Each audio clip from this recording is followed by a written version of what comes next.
Assalamualaikum warahmatullahi wabarakatuh. Hari ini kita akan melanjutkan pembahasan tentang penerapan gaya magnetik dalam kehidupan sehari-hari. Nah, ini kamu sudah bisa melihat bahwa adapun penerapan dari gaya magnetik dalam kehidupan sehari-hari, yaitu yang pertama adalah galvanometer. Biasa digunakan di fisika sebagai alat untuk mengukur kuat arus listrik maupun potensial listrik. Kemudian yang kedua ada motor listrik. Ketiga alat ukur kelajuan aliran darah. Kemudian yang keempat ada spektrometer massa. Jadi udah 1, 2, 3, 4. Kelima siklotron. Siklotron itu adalah untuk mempercepat partikel. Biasanya digunakan untuk penembakan dalam reaksi inti. Kemudian kereta maglev. Kereta maglev itu menggunakan prinsip di badan kereta digunakan magnet yang berasal dari kawat berarus listrik, kemudian terhubung dengan rel kereta yang juga memiliki kemagnetan, sehingga mengurangi gesekan antara badan kereta dengan rel. Jadi kalau gesekan tidak ada, maka akibatnya adalah kereta menjadi lebih cepat lajunya.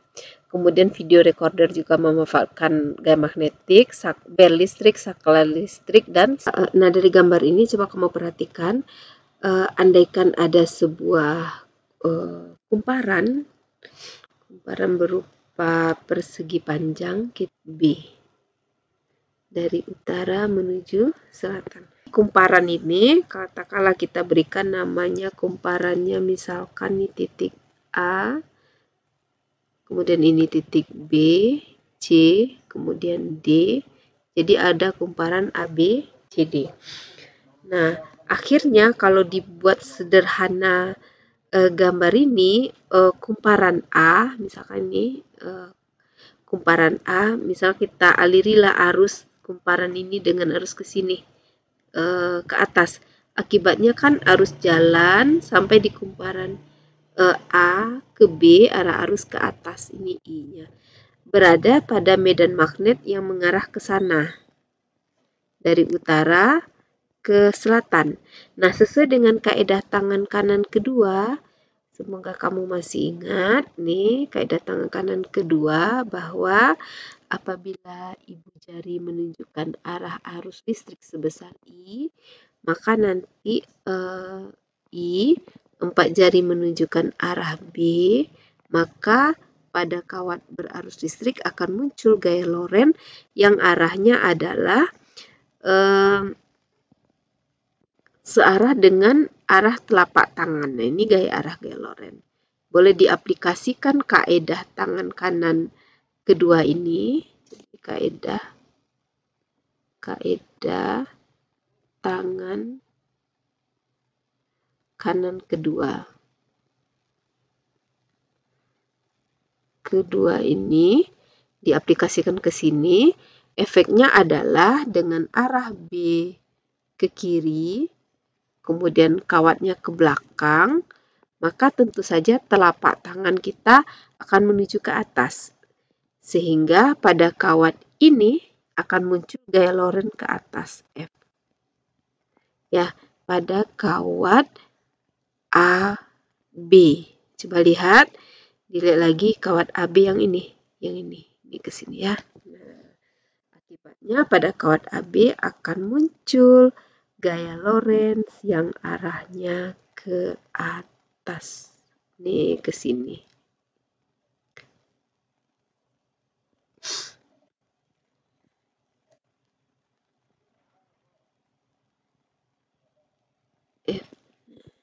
Kemudian kalau kita lanjutkan, arah arus kan mutar ke sini ya. Arah arus sebesar I, ini I. Nah, hal sebaliknya akan terjadi pada kawat CD. Kalau pada kawat CD dilanjutkan ke sini, arah arusnya justru ke bawah. Medan magnet kan tetap juga mengarah dari utara ke selatan. Jadinya gimana? Jadinya kalau digunakan kaidah tangan kanan keduanya, ibu jari ke bawah, ke arah menuju kita, 4 jari B ke sana, telapak tangan akan berarah ke bawah. Jadi ini arah gaya Lorentz-nya. F. Nah, arah gaya Lorentz pada kawat CD, di kawat CD adalah berarah ke bawah. F. Nah, kamu sudah bisa menebak nanti kumparan kawat ABCD akibat kawat AB-nya bergerak ditarik ke atas, kemudian kawat CD-nya ditarik ke bawah, efeknya adalah terjadi putaran pada kawat ABCD ini. Nah, itulah prinsip motor listrik. Jadi saat motor listriknya dialiri arus, seperti pada blender, mixer, mesin cuci kamu, itu kan pakai motor listrik tuh. Ketika motor listriknya dialiri arus listrik, maka kumparannya jadi berputar. Nah, waktu belajar kelas 11 sudah belajar juga bahwa ada namanya momen kopel. Ibu ulangi lagi ya, istilah momen kopel pada pelajaran kelas 11.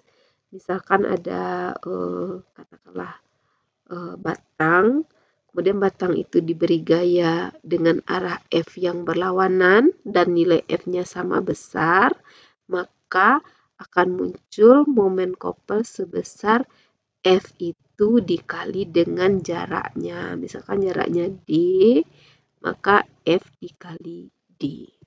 Ini pelajaran waktu kelas 11. Nah, untuk kasus ini akan muncul momen kopel sebesar, untuk kasus kita ini motor listrik akan muncul momen kopel sebesar, tapi kecilin dulu,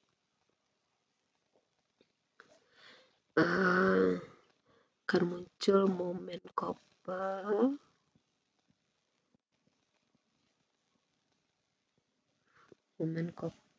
nah dalam hal ini sering disebut dengan istilah momen gaya saja.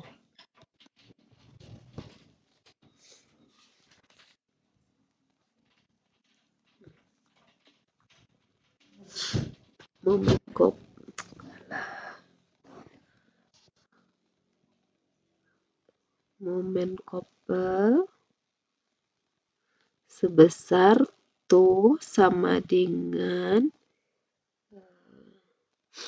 ada yang menyimbolkan dengan M ya, ada juga yang membuat dengan to juga boleh. Momen, simbol momen pada umumnya to sama dengan F dikali D. Apa itu D? Jarak kedua gaya. Nah, berapa F-nya? Berhubung gaya yang muncul adalah gaya Lorentz, maka F-nya adalah bil sin theta dikali D. D adalah jarak pasangan gaya. Kalau dilihat gambar ini, jarak antara F yang ke atas dengan jarak F ke bawah adalah B ke C. Berarti B C sama dengan B, kalau di momen di gaya Lorentz, B dikali I dikali L panjang kawat. Lihat gambar lagi, panjang kawat kan di sini A ke B ya, atau C ke D, berarti A ke B. Ini kita pindah ke sini, kali B ke C dikali sin theta. Jadinya momen kopelnya adalah B dikali I, lihat gambar lagi, AB dikali BC kan luas ya, luas kumparan, maka dikali A dikali dengan sin theta. Nah, jika kumparannya lilitannya lebih dari satu, ini kita praktekkan ke kumparannya hanya satu. Untuk kumparannya lebih dari satu, maka torsinya sama dengan N B I A dikali dengan sin theta. Nah, tuh. Ya, jadi oke, kita buat keterangannya. Jadi itu adalah momen kopel. Momen gaya tetap aja ya, satuannya Newton meter. Kalau N jumlah lilitan, jumlah lilitan, kemudian B, medan magnet,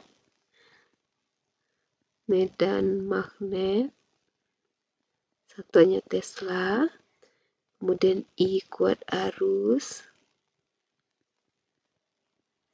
satuannya ampere, kemudian A, luas kumparan.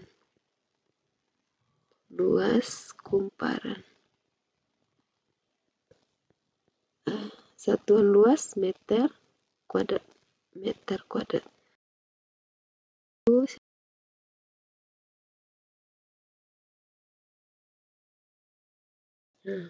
Sebuah kumparan 4 persegi panjang yang berukuran 50 x 20 cm. Jadi ukurannya 50 x 20 cm terdiri dari 40 lilitan. Kumparan ini dilalui arus sebesar 10 ampere dan berada dalam medan magnet ya, serba sama sebesar 5 × 10⁴ Tesla.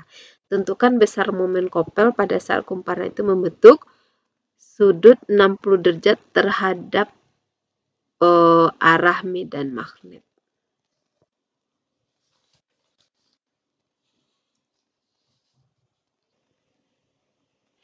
Tapi sebelumnya dibuat dulu diketahuinya, di sini yang udah di stabilo ya. A sama dengan 50 dikali 20 cm, berarti kan 1000 cm kuadrat. Kalau dijadikan ke meter kuadrat itu kan dibagi 10.000, berarti dapatnya 0,1 meter kuadrat. Kemudian jumlah lilitan sama dengan 40, kuat arus yang mengalir sama dengan 10 ampere, kemudian B-nya adalah 5 kali 10⁻⁴ Tesla. Kemudian yang penting di sini bahwa kumparan membentuk sudut 60 derajat terhadap medan magnet. Tadi pada penjelasannya sudah dilihat bahwa sudut itu adalah sudut antara normal bidang, nih normal bidang dengan B. Jadi kalau kita kembali ke soal ini,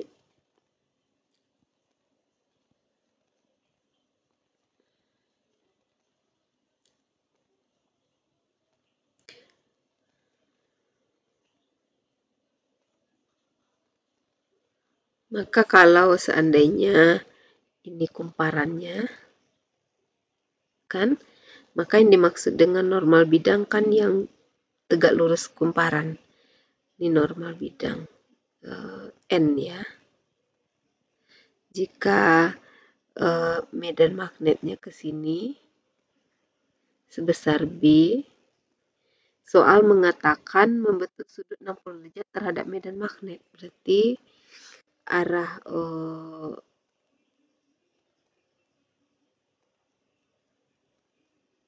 arah kumparan.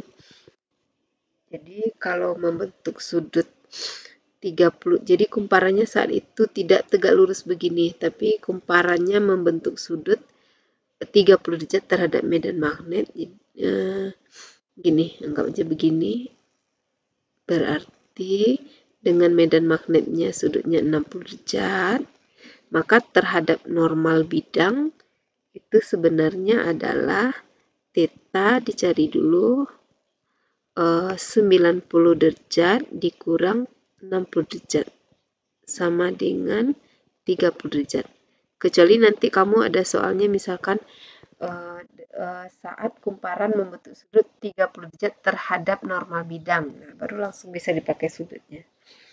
Maka, berapakah momen kopelnya? Torsi, tadi rumusnya adalah N, B, I, A dikali sin theta. Sama dengan N-nya 40 lilitan, kemudian B-nya ada 5 kali 10⁻⁴ Tesla, I-nya 10 ampere, A-nya 0,1 dikali sin 30. Sama dengan 40 kali 5 kan 200, 200 dikali 10, 2000. Atau lebih baik ini 10 kali 0,1 udah habis itu. 40 kali 5, 200, 200 dikali sin 3, 200 ya, coba aja dulu. 200 kali 10 pangkat min 4 sin 30 kan setengah. Setengah, maka setengah dari 200 kan 100 kali 10 pangkat min 4 berarti 10 pangkat min 2. 1 dikali 10 pangkat min 2 Newton meter kuadrat. Oke ya. Salah. Newton meter. Nah, demikianlah pembahasan tentang momen gaya atau momen Koppel pada aplikasi gaya magnetik terhadap kehidupan sehari-hari. Semoga kamu paham. Assalamualaikum warahmatullahi wabarakatuh.